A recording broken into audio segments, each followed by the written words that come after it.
কে আমি এরকম সুন্দর একটা এমব্রয়ডারি করে দেখাবো। পাতাগুলো বানানোর জন্য আমি এরকম সুতো আর সুচ ইউজ করেছি। এখানে আমি 3 সুতো ইউজ করেছি। এই পাতাটা বানাচ্ছি। এইটা যেমন ভাবে বানিয়েছি, এই যে এখানে যে দাগগুলো দিয়ে আছে, এই দাগগুলোকে আমি উঠিয়ে উঠিয়ে নেব।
এইভাবেই এই পাতাগুলো সব করে রেখেছি। এইভাবে সব এগুলো হয়েছে।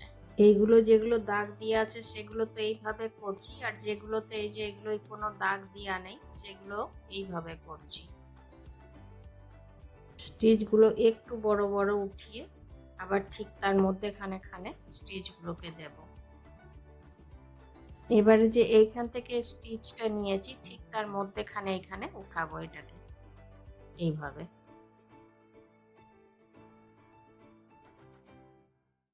এরপর আবার এইখান থেকে যে এখানে স্টিচ আছে ঠিক তার মধ্যেখানে এইখানে উঠাচ্ছি।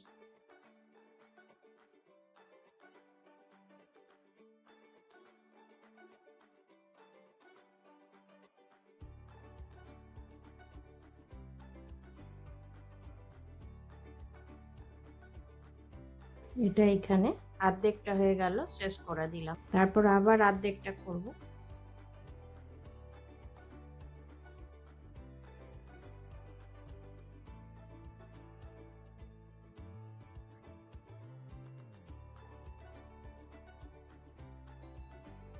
এগুলো যেমন করেছি এই প্রসেসে করেছি।